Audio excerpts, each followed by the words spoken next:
Ini bukan lagi saya memuji pemain-pemain naturalisasi, enggak. Memang ini faktanya. Dia ketemu saya tuh berusaha, walaupun saya ngawalinnya pakai bahasa Inggris ngomong sama mereka, tapi dia selalu mengawali dengan bahasa Indonesia. Dia mencoba untuk berbahasa Indonesia. Walaupun kelihatan susah banget dia ngomongnya, tapi dia berusaha itu, Bung. Itu bagi saya tuh saya bangga banget gitu ketika lu berarti merasakan gitu, pakai hati juga ternyata main di Indonesia. Kan nerakanya supporter itu kan nggak bisa nonton timnya. Itu neraka banget buat kita tuh. Saya mau ngomong kalah lawan Vietnam juga agak sedikit nggak nerima hati, Bung. Cuman kalau kalah, ya selesai sudah. Kita udah nggak ada harapan untuk lolos lagi. Kita udah nggak ada harapan untuk masa depan timnas. Ketika kita lawan Vietnam aja kita nggak bisa tembus. Harus diserimpet ya. Jadi harapan dan aminkan sama kalian semua, diaminkan. Amin. Mudah-mudahan jadi doa kita bisa menang 2 kali lawan Vietnam di GBK dan di sana. Dan dengan itu menjadi titik awal kita lagi untuk kebangkitan sepak bola. Momentum mudah-mudahan insya Allah.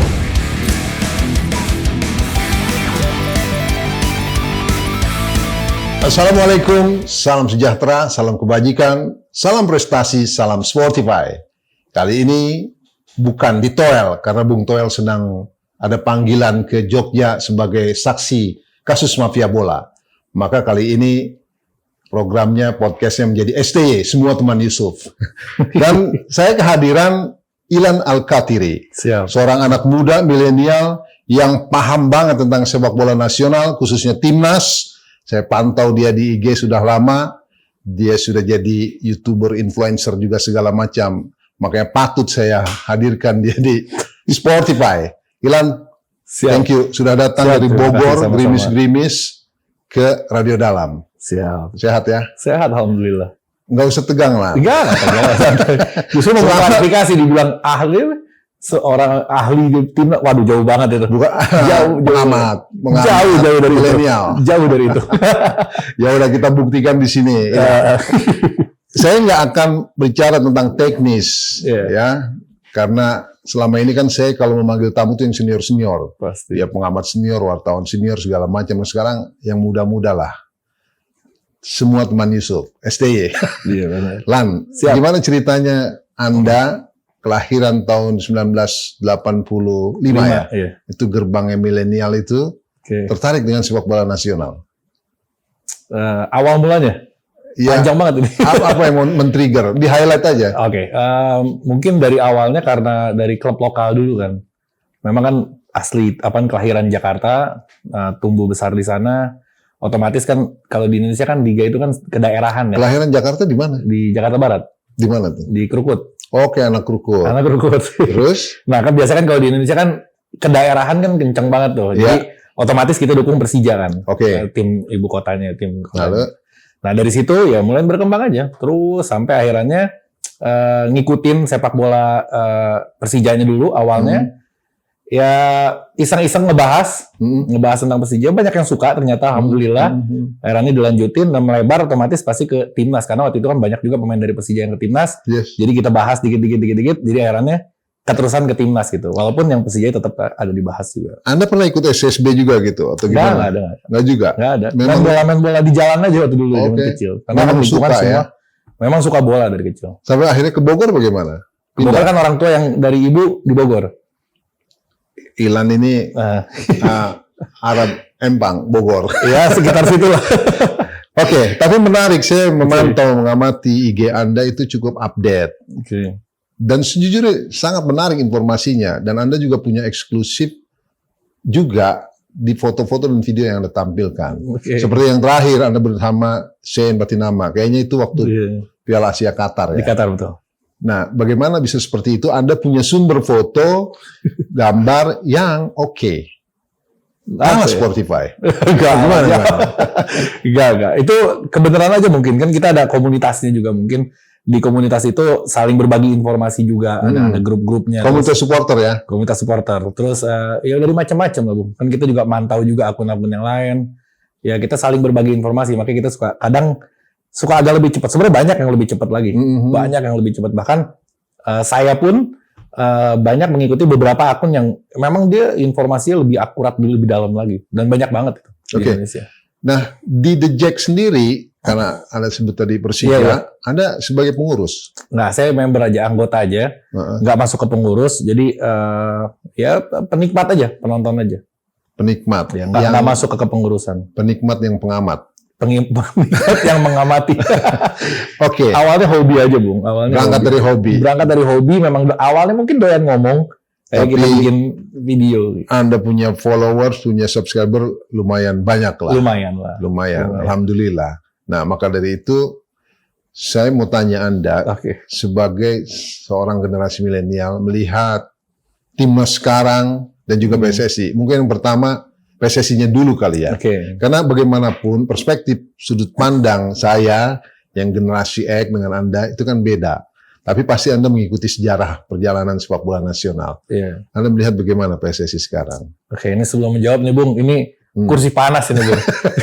Sebenarnya ini agak sedikit dijebak juga kita. Jadi kalau yang saya omongin mungkin yang bertanya ini atau yang ditanya mungkin tidak lebih mengetahui dibanding yang nanya kan. Jauh banget ilmu saya. Pertanyaan jadi, saya kan mewakili. Iya oke lah. Cuma kan ngejawab di sini tuh agak sedikit canggung karena biasanya yang duduk di sini tuh orang-orang hebat banget yang biasa saya jadikan barometer gitu Bung. Referensi ya. Referensi karena senior semua yang duduk di sini. Ada Towel, ada Roni Pangemanan, luar biasa. Saya banyak lagi lah. Banyak juga pernah. Banyak banget. Ada Koci juga kan. Koci juga. Ya itu jadi makanya bingung ketika saya duduk di sini. Nih apa yang bisa saya jelasin ketika orang-orang yang di sini? Gak apa-apa, ini kan mewakili generasi Anda milenial. Iya, gak apa-apa. Di netizen itu kan banyak kan milenial XZ, YZ. Oke, berarti pertanyaan mewakili netizen, saya menjawab juga mewakili netizen aja, jadi adil Bung. bukan karena diri sendiri ya. Oke. Kalau PSSI yang kita lihat, kayaknya yang sebelum-sebelumnya kita nggak begitu peduli sih sama PSSI. Gitu ya? Kayaknya kita kurang peduli sama kepengurusannya, siapa sekjennya, siapa ketua umumnya, karena silih berganti pun ya begitu-begitu aja gitu. Nggak pernah ada perubahan yang bikin kita kayak, kaget nih ngelihat perubahan yang signifikan. Memaksa nengok sejarahnya ya. Jadi iya kayak gitu kan. Nah, karena nggak kepedulian itu, jadi kita kurang dalam gitu untuk nyari tahu di sisi PSSI-nya. Paling kita lebih fokus ke liganya. Liganya pun nggak menarik amat waktu itu kan. Terlalu banyak intrik, terlalu banyak permainannya ini. Jadi bikin nggak sebegitu menariknya. Dan akhirnya meninggalkan banyak borok yang saya lihat pribadi ya. Meninggalkan banyak borok dan banyak PR yang harus diselesaikan oleh kepemimpinan yang berikutnya. Nah, kalau saya ngelihat yang sekarang ini luar biasa banget gitu. Kayaknya nggak pernah ngerasain kepemimpinan, walaupun pasti ada minusnya Bung ya. Pasti ada plus minusnya lah. Nah, karena borok yang terlalu banyak itu, mungkin jadi nggak terlalu kelihatan sisi positifnya, walaupun terang benderang juga sisi positifnya. Banyak hal. Dari mulai jadwal liga itu kan nomor 1 banget Bung. Jadwal liga itu sebenarnya nomor 1.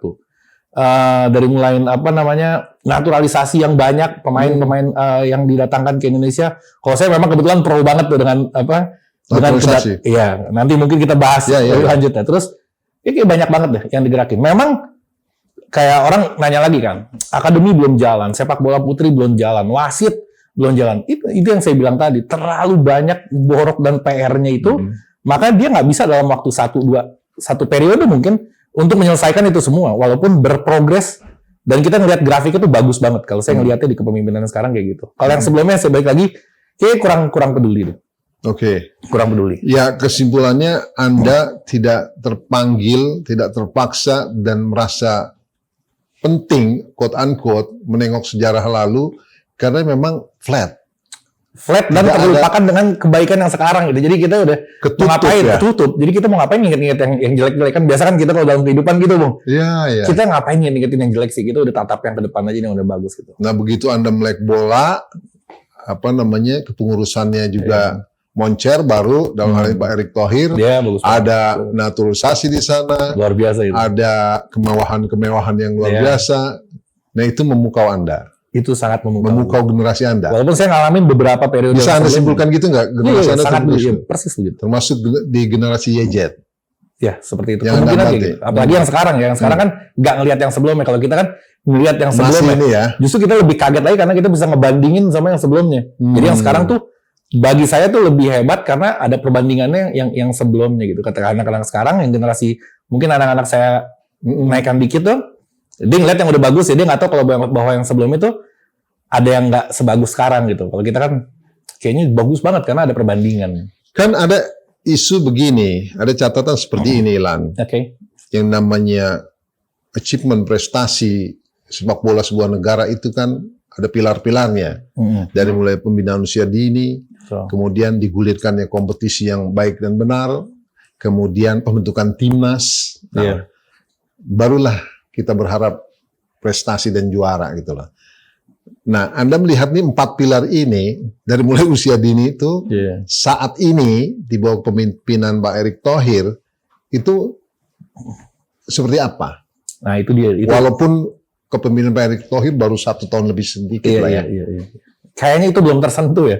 Nah, kayaknya itu belum tersentuh. Mungkin kalau saya masih memaklumi, Bung, karena yang tadi saya bilang terlalu banyak borok kayak gitu. Sekarang kalau misalkan kita ngeliat usia dini, itu pelik banget kan, biaya juga besar mesti kesana, sedangkan profit juga enggak, saya yakin untuk yang dari seniornya. Nah, apalagi ke SSB yang anak saya kan di SSB, Bung, saya ngeliat gimana sih di dalam itu separah apa gitu. Memang mengkhawatirkan ketika kita berharap masa depan dari generasi yang sekarang untuk sepak bola timnas masa depannya. Kalau ngeliat kondisinya kayak gini, kalau saya sih nggak bisa berharap dari situ. Makanya ketika ada pemain-pemain dari walaupun darah Indonesia yang main ke sini yang dia tinggal di luar negeri, naturalisasi lah kita bisa bilang. Nah, itu saya sangat happy karena itu solusinya memang. Sangat happy dengan demikian Anda cenderung setuju ketika banyak orang berpendapat seperti ini. Ya udahlah. Dia semacam shortcut kan, instantly timnas saja dulu dibenerin dengan memanggil naturalisasi segala macam.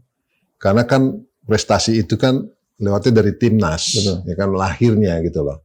Walaupun sebenarnya harus dipupuk dari bawah. Memang ya, idealnya. Sehingga generasi Anda melihat, termasuk yang Yayat ini, benar yang dilakukan seperti sekarang? Iya, benar sih. Kalau saya ngeliatnya sih benar ya. Karena mungkin gini ya, Bung ya. Karena kan stok pemain kita juga kan nggak banyak. Ya. Ketertarikan anak-anak kecil atau anak-anak usia dini untuk main bola itu kan sekarang kan cenderung berkurang gitu, nggak sebanyak yang dulu-dulu kan. Nah, mungkin kalau timnas kita berjaya dengan pemain-pemain hebat yang diidolakan, terus timnas kita bagus, Bung, bisa di level Asia kita bisa berbicara banyak, pasti peminat akan banyak gitu. Justru stok pemain bola kita akan bertambah. Jadi harusnya memang idealnya dari bawah ke atas, tapi kalau itu nggak pernah terjadi puluhan tahun, Bung, apalagi lebih lama lagi kan nunggu sepak bola kita kan, itu nggak pernah terjadi dan susah banget sampai ke arah sana. Ya sekarang cara instan ini mungkin yang paling efektif daripada nggak sama sekali. Ini opini Anda ini berangkat juga dari pergaulan Anda dengan sesama? Ada sedikit, cuman banyak dari saya pribadinya sih, Bung. Oh gitu. Karena saya nggak bisa mewakili kan. Kayaknya rata-rata orang juga kayak mikirnya kayak gitu sih. Mungkin kayak gitu. Oke, itu tentang kepengurusan. Sekarang kita beralih ke timnasnya. Nah, Vietnam baru saja pemain belakangnya bukan mensaiwar ya, saya bilang sih, ya, juga bukan mengkritisi, tapi dia berujar, bukan juga meledek, apa namanya ya? Kalau menurut saya ya, tipis-tipis ya. Walaupun ada nuansa ke situnya, dia bilang tadinya adalah ini yang saya lawan Indonesia atau Belanda, tapi kemudian diralat tuh, ya kan di situsnya ya. Oh, rasa Belanda, timnas Indonesia itu. Nah, ini kan korelasinya dengan naturalisasi. Iya, arahnya ke sana. Nah, catatan Anda bagaimana? Nggak salah sih dia. Nggak salah, memang fakta kan yang dibilang kan. Siapa nama pemainnya? Nguach Hai atau apa? Susah banget. Susah banget namanya. Main belakang dia. Iya, back. Itu ada di situs federasinya loh. Betul. Nggak salah dia berkata gitu. Dia nggak salah ngomong kayak gitu. Justru itu normal, wajar. Wajar-wajar aja. Kita juga banyak kan dari kita yang mengkritisi Vietnam juga kan dari kita juga ada kan. Cuman bedanya kalau kita pemain kita tuh agak sedikit lebih sopannya, lebih baik aja gitu dibanding pemain-pemain di luar. Padahal memang umumnya ya sepak bola itu ketika mau ada big match atau mau ada pertandingan memang pasti ada perang urat saraf lah dari antar kedua pihak kan. Cuman di Indonesia nih belum lazim aja. Itu salah satu strategi. Dan cyber itu. Sah-sah aja. Jadi yang dia bilang dalam strategi perang itu perlu. Iya, makanya kemarahan dari kita juga nggak sebegitu besarnya karena ya benar juga sih, banyak orang dari Belandanya juga kan. Banyak juga kan keturunan Belanda. Begitu, walaupun mereka berdarah Indonesia tapi kan dia memang di Belanda kan, dan face-nya juga kan bukan Indonesia banget. Jadi kalau dia apalagi yang di Vietnam ngelihat kan, ya ini mah Belanda gitu. Iya. Wajar sih dia ngomong kayak gitu. Intinya awalnya dia bilang melawan Belanda atau rasa Belanda nih. Apapun itulah intinya sesuatu kan, yang wajar ya. Wajar. Justru seru lah Bung itu. Seru ya. Seru. Tinggal bagaimana kita menyikapinya. Iya. Nah kemudian Ilan, Siap. saya melihat di sosial media Anda, khususnya IG, Anda seperti banyak dekat dengan pemain naturalisasi. Anda sering bersalaman, foto bersama, bla bla segala macam. Saya nggak tahu aksesnya bagaimana, mungkin bisa diceritakan. Dan nanti juga saya akan mau tanya, bagaimana sih sebenarnya pemain naturalisasi yang Anda kenal, yang pernah Anda temui? Oke. Gimana? Akses enggak lah Bung, itu sebenarnya siapa aja bisa sih. Bisa banget. Kalau misalkan lagi latihan terbuka ya siapapun bisa ke sana. Dan si pemain juga welcome banget, bukan yang kita terus nggak kenal juga, maksudnya nggak yang seakrab itu. Cuman ada komunikasi lah, karena saya mengidolakan. Anda sudah membangun jauh-jauh hari. Ada komunikasi, jadi makanya ketika ketemu ya jadi agak sedikit lebih nyambung karena ada beberapa pemain yang saya udah komunikasi karena pantas bagi saya, pantas untuk diidolakan gitu. Saya jarang banget mengidolakan pemain, apalagi di level klub, karena bagi saya kalau si pemain itu nanti dia pindah klub. Terus tiba-tiba dia ngelawan klub kita, dia berselebrasi, itu kan menyakitkannya 2 kali. Makanya saya nggak pernah mengidolakan si pemain. Pasti klubnya yang saya idolakan. Nah untuk timnas, ya pasti kan negaranya kita idolakan. Cuman pemainnya ini selama ini nggak ada yang saya idolakan. Nah ketika datang pemain-pemain kayak Tom Haye, ini bagi saya sih pantas untuk diidolakan. Anda ter-challenge ya? Iya, pantas untuk diidolakan sih. Karena belum pernah kita ngalamin yang semacam kayak gini. Iya. Dan Ilan ini juga boleh dibilang berkawan atau berteman baik dengan Hamdan. Ya, tokoh muda yang berperan untuk naturalisasi dan diaspora. Luar biasa. Dia bertugas di Kemenpora. Betul. Nah, tentunya komunikasi dengan Bung Hamdan juga kan. Ya, kita sering ngobrol, sering telepon-teleponan. Diskusi tentang pemain-pemain itu ya. Betul. Nah, Anda melihat pemain-pemain naturalisasi ini yang Anda kenal, yang Anda temui, bagaimana profil mereka? Humble kah? Luar biasa. Sombong kah? Nggak ada sama sekali, Bung. Justru tidak sombong? Nggak sama sekali, Bung. Jadi yang saya salut sama mereka ini bukan lagi saya memuji pemain-pemain naturalisasi, enggak. Memang ini faktanya. Dia ketemu saya tuh berusaha, walaupun saya ngawalinnya pakai bahasa Inggris ngomong sama mereka, tapi dia selalu mengawali dengan bahasa Indonesia. Dia mencoba untuk berbahasa Indonesia. Walaupun kelihatan susah banget dia ngomongnya, tapi dia berusaha itu, Bung. Itu bagi saya tuh saya bangga banget gitu ketika lu berarti merasakan gitu, pakai hati juga ternyata main di Indonesia. Nah, lain hal kan yang banyak kritikan yang kemarin ada sempat ke Sintayong kan yang dibilang ini Sintayong harusnya Koci lah yang paling sering ngomong tuh. Harusnya belajar bahasa Indonesia lah. Lu kan juga cuma Koci, Toel juga ngomong. Iya kan, banyak Bung Toel juga ngomong. Nah, itu memang sepenting itu sih.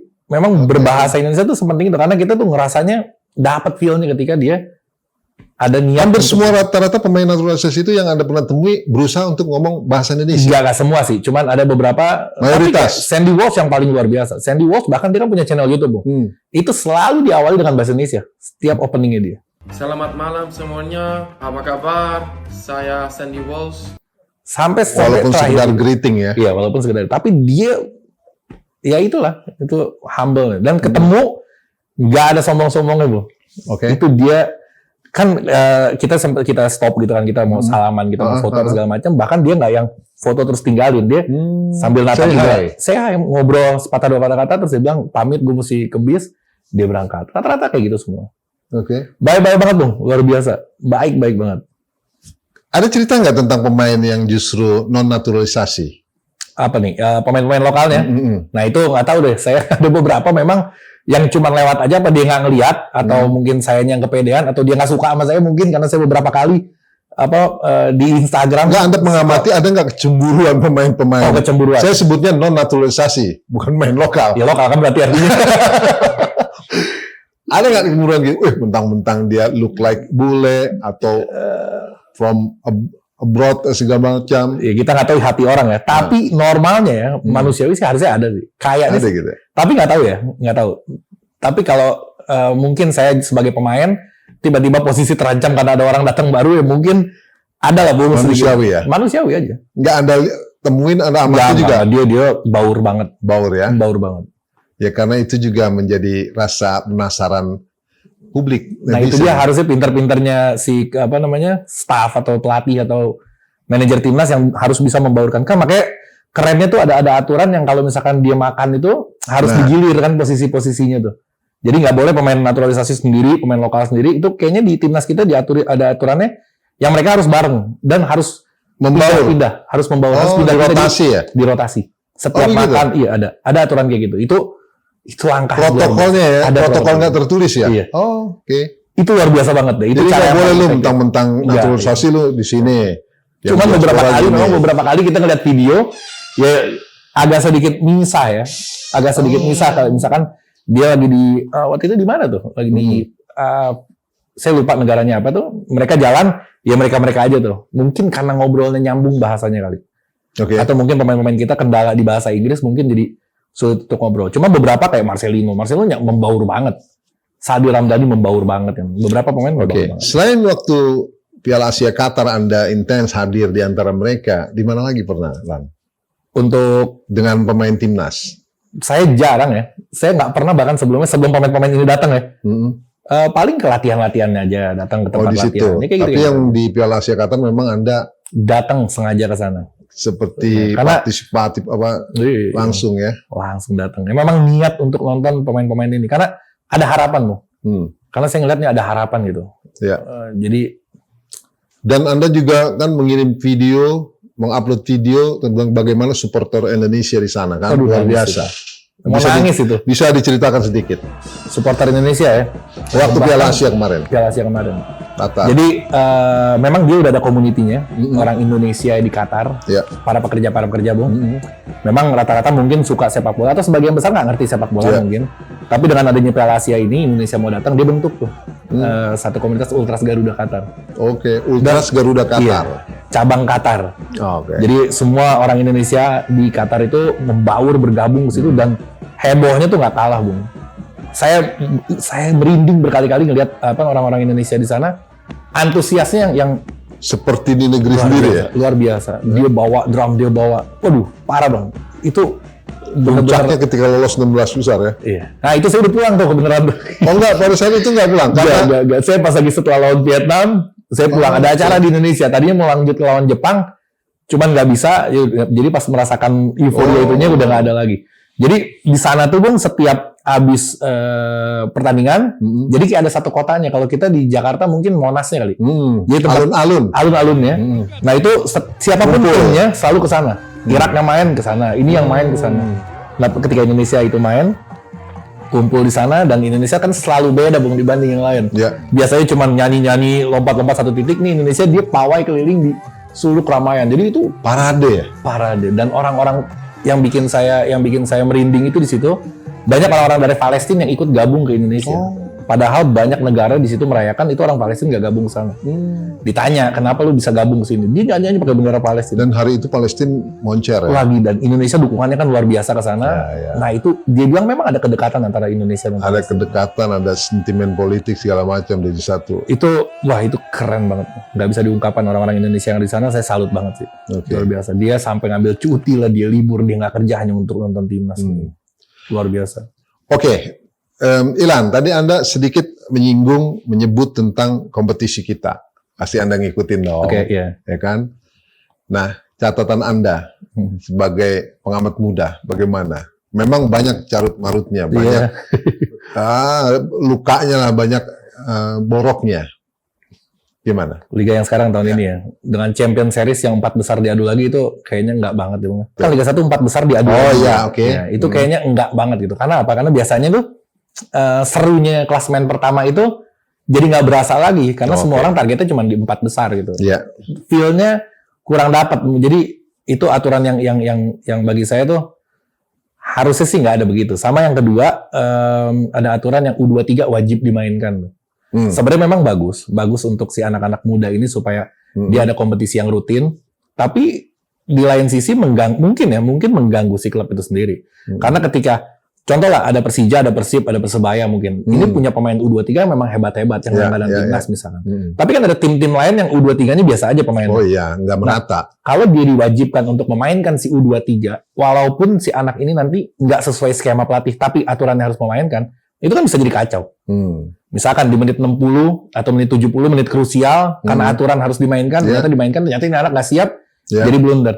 Nah bagi saya, kalau ada aturan oke, cuman kayaknya sih ini saya nggak tahu ya. Ditinjau. Saya herannya klub nggak ada yang protes sih memang. Ini nggak tahu saya yang sendiri yang kerepotan atau atau kenapa? Tapi klub nggak ada yang protes, mungkin diem nggak berani protes.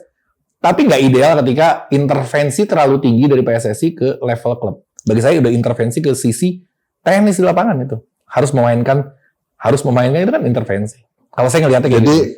Jangan diwajibkan maksudnya menurut Anda. Bahwa mereka perlu dikasih kesempatan yang U23 tapi tidak menjadi wajib. Tidak menjadi wajib. Nah, kesempatan ini kan tergantung kualitas dia, Bung. Kalau kualitasnya bagus ya pasti main kok di Persija aja. Ya kan itu kalau sekarang kan terkesannya wajib kan, harus diturunkan kan. Wajib. Maksud Anda jangan wajib tapi lihat momen, kan begitu kan? Lihat momen atau memang si anak ini memang dia pantas untuk main. Kayak di tim kayak Persija juga, memang U23-nya pantas main semua dan main memang walaupun nggak ada aturan mewajibkan. Nah, ketika tim-tim saya mikirin tim-tim yang di bawah nih, yang nggak punya pemain U23 hebat, tapi dia diwajibkan main ketika nanti bisa mengacaukan formasi atau strateginya. Nah, itu kayaknya tuh harus, nggak tahu ya, mungkin saya yang kerepotan tuh, tapi kayaknya harus direvisi sih. Atau mungkin ada orang berpikiran lain, saya nggak tahu. Ya ini kita note ya, ada yang men-note juga, itu perlu, ya pasti kan ada evaluasi. Mungkin. Dan dalam kompetisi ada juga yang namanya wasit dan supporter. Nah, pandangan Anda nih, supporter aja dulu deh. Oke. Kita masih lihat, baik Liga 1 atau 2 yang digulirkan oleh PSSI, ada keributan di sana. Banyak banget memang. Ya. Selalu. Entah bagaimana obatnya, ya di negara lain pun ada keributan. Tapi kalau kita lihat yang industrinya sudah maju, itu udah hampir nggak ada. Oke. Anda melihat bagaimana sih supporter kita? Supporter ya. Ini tugas lu juga loh. Iya. Sebagai saya selalu orang yang punya media. Saya selalu mengkampanyekan untuk perdamaian. Selalu. Nggak pernah memprovokasi untuk keributan. Nah, masalah keributan di Indonesia, supporter Indonesia semua asalnya itu dari aturan, Bu. Regulasi. Sebenarnya kalau misalkan aturannya tegas, kan nerakanya supporter itu kan nggak bisa nonton timnya. Itu neraka banget buat kita tuh. Nggak bisa nonton tim kita. Ada aturan yang bisa nonton langsung. Itu neraka banget tuh. Nah, kalau aturan itu ditegakkan, tegas saja. Ada keributan, lu nggak boleh nonton, selesai udah. Jangan cuma dilarang tutup tribun satu tribun doang. Betul. 2 game nggak ada penonton. Tiba-tiba ada orang nggak akan ada jerannya. Orang nggak akan ada jerannya. Nah, ketika keputusan itu tegas, mungkin ini tidak disukai oleh supporter, saya ngomong begini, tapi kalau mau benar ya jangan salahkan supporternya. Supporter ribut, memang udah begitu kulturnya. Memang nggak di Indonesia, bawaan di Inggris, di Argentina lebih parah dari kita, Bu. Memang ribut. Aturannya kalau misalkan dibuat, kalau ada kerusuhan, pengurangan poin, waktu itu kan sempat ada isu itu. Ada ide itu. Saya yakin nggak akan ada kerusuhan. Karena nggak mungkin si penonton ini ingin mengorbankan si klubnya. Ketegasan ya? Ketegasan. Nomor 1. Mau itu di level supporter, mau di level pemain. Kayak kemarin ada mau sebagus apapun regulasinya kalau nggak tegas. Nggak bisa. Nendang kepala orang kemarin, siapa tuh namanya tuh? Si pemain Liga Indonesia. Siapa pemain? Iya, hukumannya hanya apa? Nah, itu kayak gitu, nendang kepala itu. Harusnya kan tegas keputusannya. Jadi, nggak ada lagi orang pengen berbuat kayak gitu. Nah, ketika larangannya sekian puluh juta, 2 pertandingan, 3 pertandingan, ya nanti akan terulang lagi. Jangan nyalahin pemain dan supporter. Oke, itu tentang supporter. Artinya harus ada ketegasan dari sebuah regulasi yang ada. Sama yang ada satu lagi, Bung. Satu lagi kayak misalkan larangan supporter away. Larangan supporter away itu enggak banget juga sebenarnya. Tapi enggak bangetnya gini, Bung. Contoh, kan enggak semua supporter saling bermusuhan. Ada supporter yang berdamai. Nah, kalau dia nggak ketemu dalam jangka waktu yang lama, terus ada perang urat saraf di media sosial, ini bisa ribut. Kalau supporter yang damai bisa ketemu, itu silaturahmi itu justru memperpanjang kerukunannya. Nah, ketika dilarang, walaupun selalu dilanggar larangannya itu dan denda selalu jalan 25 juta. Gak efektif berarti, tapi tetap dilakukan, ya ini justru malah membuat yang tadinya damai-damai aja bisa malah renggang. Tapi kalau yang high risk, ya memang aturannya benar harus ditegakkan. Kalau yang misalkan pertandingan big match, ya jangan ada. Jadi jangan pukul rata. Jangan pukul rata. Sekarang treatment menghadapi kelompok supporter ini. Yang berulah ini yang kena semua kan nggak harus itu. Harusnya kan nggak kayak gitu. Oke. Ini sekarang lumayan juga saya jadi mengeluarkan unek-unek juga, Bung. Ya memang itu yang target saya. Oke, kemudian masih ada nggak tentang supporter? Enggak lah, udah cukup. Nah, ada lagi yang namanya wasit di kompetisi. Anda yang memandangnya bagaimana wasit kita? Masih juga selalu bermasalah. Wasit kualitas aja sih. Di kualitasnya aja. Dan kuantitas ya, kan sedikit banget wasit kita ya. Ketika PSSI mau ngasih hukuman juga ntar besok nggak ada wasit, itu repot juga dia kan. Iya, stoknya. Kualitas dan kualitasnya. Kualitasnya memang susah. Kita mau berharap wasit kita mimpin yang hebat ke luar negeri nggak bisa. Memang udah mentok di situ aja kualitasnya. Tidak bisa. Solusi yang kemarin ada wasit Jepang datang itu kita udah happy banget tuh. Kita udah happy banget. Bahkan semua pelatih di Indonesia juga happy dengan itu. Tiba-tiba cuma sebentar doang kan. Apa kualitas konkretnya? Kualitasnya lagi apa misalnya? Ya kan kalau di Eropa ya, wasit itu kan tegasnya kan benar-benar luar biasa ya. Kalau di Indonesia kayak ada masih takut-takut sama pemain gitu, ngasih kartu, ngasih. Jadi lucunya di Indonesia. Kira-kira yang membuatnya takut apa? Gak ngerti saya, Bu. Cuman lucunya gini, kalau misalkan dia bikin kesalahan ke tim A, tiba-tiba tim B bikin kesalahan lagi, sama dia kayak ditolerir karena gue bikin kesalahan di yang sebelah sini tadi. Jadi diimpasin sama dia. Itu sering banget di Indonesia kayak gitu. Wasitnya ya. Harusnya kan enggak, kalau misalkan pelanggaran ya pelanggarannya bukan karena tadi lu nggak kasih di situ, tiba-tiba yang ini juga nggak dikasih. Nah, di kita tuh masih banyak kayak gitu. Terus kejelian matanya, pengambilan keputusannya, ributnya pemain di lapangan itu kan karena keputusan wasit. Ributnya penonton di luar itu kan karena panasnya di lapangan. Wasit sumber utamanya. Memang kualitasnya. Nah, mungkin kalau di timnas kualitasnya dianggap kurang datang naturalisasi, kini wasit juga boleh juga tuh. Wasit asing. Boleh juga tuh. Ya, kualitas itu korelasinya dengan kompetensi. Kualifikasinya dia kan. Bisa jadi kompetisinya udah makin membaik, wasitnya tidak. Itu yang terjadi sekarang, nggak berimbang. Itu yang terjadi sekarang. Kompetisinya udah oke, pemain-pemainnya ditambahlah jatah pemain asing main di Liga Indonesia, naik level permainannya, wasit kayak gitu. Ya, contoh lagi. Kemarin kasus Raja Nenggolan, bagaimana dia mengkritisi. Bisa. Ya kan? Lah kok bisa begini? Benar. Orang udah kena kartu merah. Masuk lagi. Kok ada di sekitar lapangan. Terus yang agak kenceng juga Persiraja juga kemarin kan protesnya kenceng banget tuh. Di Liga 2 ya? Iya. Itu kenceng juga. Memang itu kacau juga wasit itu. Ya, susah, PR susah. Memang. PR banget di wasit. Ilan, itu adalah kualitasnya dijaga. Ditingkatkan. Kualitas. Ya kan? Oke. Masih juga tentang kompetisi nih, Lan. Ada lagi kamu punya catatan apa? Kompetisi? Apa lagi ya, Bu? Pemainnya bagaimana? Pemainnya kemahalan kali. Gak sesuai sama mainnya kali. Gak tahu saya. Bocoran-bocoran kayaknya pada tinggi-tinggi juga bayarannya. Kadang-kadang kan Anda juga ngupload konten yang berkaitan dengan jalannya Liga Indonesia, ya kan? Anda kritisi lah dengan sekalimat dua kalimat. Saya ikutin kok, menarik gitu. Siap. dan Anda benar gitu loh. Gitu ya? Itu memancing orang, pengamat lain untuk mendalami itu, memancing publik untuk mendalami itu semua. Jadi memang betapa sepak bola kita ini masih banyak lukanya, masih banyak kekurangannya, keburukannya. Tapi ya kita harus optimis gitu kan. Oke Lan, ini yang terakhir nih, ranah terakhir nih tentang peluang Indonesia yang terdekat adalah menghadapi Vietnam nanti di kualifikasi leg 1. Dan ada juga nanti leg 2. Kita nggak usah ngomong peluang lolos fase grup lah, ya kan? Jangan juga dulu ngomong lolos ke Piala Dunianya, tapi peluang mengalahkan Vietnam. Oke? Gimana Anda melihat? Kalau saya sih yakin 100%. Bukan nggak beralasan ya. Yakin 100% bisa ngalahin Vietnam. Di mana leg 1 atau leg 2 nih? Yang leg 1, leg 2. Dua-duanya. Bisa. Yakin bisa. Nggak tahu ya. Mungkin ini menjadi bukti. Tapi ada alasannya. Karena gini. Karena saya ngelihat ada ketakutan dari pelatihnya si Vietnam, yang dia kan di Piala Asia kemarin kan banyak pemain muda yang dipanggil sama dia kan. Banyak yang dipanggil pemain-pemain mudanya. Nah, ketika akan menghadapi Indonesia, ini pemain muda dibuang sebagian, dipanggil pemain senior-senior lagi. Dengan alasan dia bilang pemain muda ini belum cukup tangguh untuk menghadapi tekanan yang ada di Gelora Bung Karno. Itu kan berarti dia takut sama gitu. Itu udah poin plus buat Indonesia kan, karena dia takut setengah kemenangan itu. Udah setengah kemenangan. Dan berarti menurut dia Piala Asia dan GBK itu lebih menyeramkan GBK. Itu pujian buat kita. Harusnya itu bisa jadi tembakan motivasi untuk pemain. Dan harusnya memang kita menang di GBK. Memang udah harga mati. Walaupun Tom Haye dan Ragnar Ottmann belum bisa main. Walaupun saya berharap banget bisa main. Tapi tanpa dua orang ini harusnya bisa menang. Karena kita ada Itses, ada tambahan pemain. Terus ada Nathan juga di situ. Dan pemain kita memang di atas mereka. Di Piala Asia juga kita bisa kok. Makanya wajar mereka makanya dia takut wajar. Makanya dia keluarin kan kata-kata lawan Belanda. Itu kan karena panik dia. Biasanya kan dia sombong, Bu.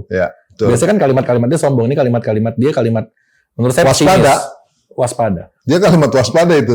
Itu di leg pertama, saya yakin bisa banget dengan. Dan harga mati harus menang. Harga mati harus menang. Itu udah itu pertaruhan untuk pelatih lah. Berarti betapa kecewanya kita kalau harus kalah. Selesai. Kita mau berharap setinggi apa lagi ketika kita ngelawan yang di level ASEAN, level kita dinaikin. Dan di kandang. Di kandang juga, GBK supporter luar biasa banyaknya nanti, terus masih kalah. Kita mau berharap apa lagi gitu. Berarti bukan salah dari si pemainnya, mungkin salah dari strateginya, dari pelatihnya. Mungkin. Di leg kedua lebih siap lagi. Karena mungkin si Tom Haye dan si Orat Mangun ini udah bisa main. Gabung. Dan latihannya pun lebih panjang. Iya ya. Jadwal latihannya lebih panjang. Harusnya di Vietnam pun kita bisa menang juga. Kalau masih enggak juri juga. Poin lah satu. Apa? Juri poin. Jadi, itu menang udah. Oh gitu ya. Ya harapan ya. Kalau saya berbicara harapan menang. Cuma kalau tapi realistisnya juga menang sih, Bung. Harusnya, Bung. Masa kita masih khawatir sih ngelawan ASEAN? Kalau kita udah bilang kita di Asia, terus lawan ASEAN kita masih menang nggak? Udah nggak bisa begitu, kita udah lawan ASEAN tuh udah selesai. Makanya saya posting di Instagram, ada yang komen, realistisnya kita seri lawan Vietnam. Realistisnya bukan seri, realistisnya menang. Pesimisnya kita seri. Ya. Udah nggak bisa lagi kalau kita udah bilang kita di Asia, ketika ketemu tim ASEAN masih ada keraguan ya berarti belum di Asia. Sesimpel itu. Oke. Yang terakhir pertanyaan nih. Siap. Tentang STY. Sintayong. Anda melihat sejauh ini bagaimana? Sejauh ini terjadi perdebatan banyak banget ya, Bung. Apalagi channel ini nih cukup menjadi sorotan ini. Channel yang panas. Channel yang cukup panas. Makanya Sintayong pelatih yang bagus, dia bisa teruji kualitasnya ketika mendapatkan pemain yang bagus. Ini penilaian saya pribadi, Bung. Nah, nggak semuanya pelatih bisa memainkan timnya dengan bagus ketika mempunyai pemain yang bagus juga. Ya. Tergantung si pelatihnya. Walaupun sekarang kualitas timnas Indonesia lebih bagus, tapi bisa jadi pelatihnya nggak bisa meracik itu. Contoh di Eropa ada Real Madrid, kurang bagus apa pemainnya, tapi kalau pelatihnya nggak bisa ngeracik ya selesai juga. Ya. Indonesia sekarang lagi terjadi seperti itu. Sintayong agak berat naik, walaupun naik dengan pemain yang kualitasnya sebelum pemain-pemain ini pada datang. Ya. Nah, ketika pemain ini datang, disinilah ujian ini.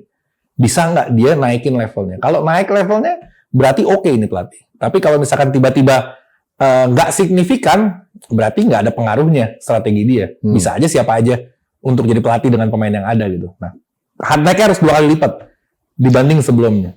Oke, catatan baik banyak sudah dilakukan oleh Sintayong. Ya. Nah, ketika melawan Vietnam nanti di kualifikasi Piala Dunia nanti di Jakarta GBK, misalnya Indonesia harus kalah dan di leg 2 juga, bagaimana? Posisi Sintayongnya? Waduh, kayaknya Pak Erick Thohir juga pasti mikirnya mesti ganti kali ya. Nggak tahu ya, mungkin Vietnam, Bung. Ini lawannya Vietnam ini. Kalau kita harga mati, kecuali Irak ya. Kecuali kalau lawan Irak masih diwajarin. Tapi kalau lawan Vietnam, kita menang kok kemarin. Iya. Kita oke kok, kita menguasain pertandingan kok. Masa tiba-tiba sekarang kalah kan? Jadi jangan sampai anti klimak nanti. Iya. Buat Sintayong ketika menghadapi Vietnam di kualifikasi Piala Dunia ini. Harus menang dan menang. Leg 1, leg 2. Biasanya agak sedikit konyol ketika kita harus menang. Lu pasti ada komen gitu kan. Maunya menang mulu. Tapi kalau ini memang harus menang. Memang harus menang. Kata Ilan. Memang harus menang kondisinya. Masa kita ditargetin sering lawan Vietnam? Ya Allah, mau sampai kapan kita nungguin? Saya nunggu udah puluhan Saya akan undang Anda kembali ketika terjadi apapun dengan Sintayong. Siap dilihat apapun hasilnya. Tapi insya Allah mungkin ucapan saya jadi doa. Mudah-mudahan yang komen juga mengaminkan. Diaminin insya Allah jadi doa. Kali aja jadi terwujud. Spotify itu Spotify berharap menang dan menang. Pasti insya Allah. Kita nggak melihat Sintayong ya, tapi melihat timnasnya. Pasti. Harus menang. Iya. Harus ada perbaikan yang signifikan seperti itu. Baik, Ilan, menarik obrolan rileks kita malam ini di malam Ramadan ya, habis tarawih. Betul. Closing statement mungkin ada yang mau sampaikan? Apa ya closing statementnya? Mungkin harapan untuk timnas saja sih. Mudah-mudahan pertandingan ini, karena kalau saya mau ngomong kalah lawan Vietnam juga agak sedikit nggak nerima hati, Bung. Cuman kalau kalah ya selesai sudah kita udah nggak ada harapan untuk lolos lagi, kita udah nggak ada harapan untuk masa depan timnas. Ketika kita lawan Vietnam aja kita nggak bisa tembus. Harus keserimpet ya. Jadi harapan dan aminkan sama kalian semua, diaminkan. Amin. Mudah-mudahan jadi doa kita bisa menang 2 kali lawan Vietnam di GBK dan di sana.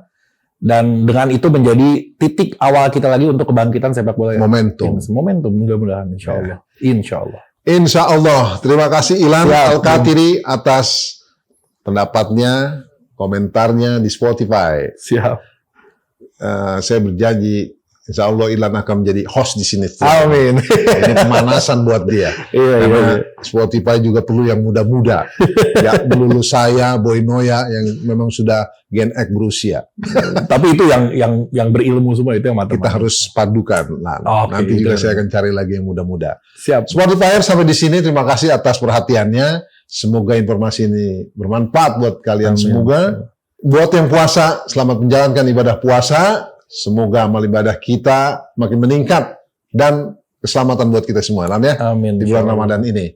Terima kasih. Wassalamualaikum warahmatullahi wabarakatuh. Ilan, thank you.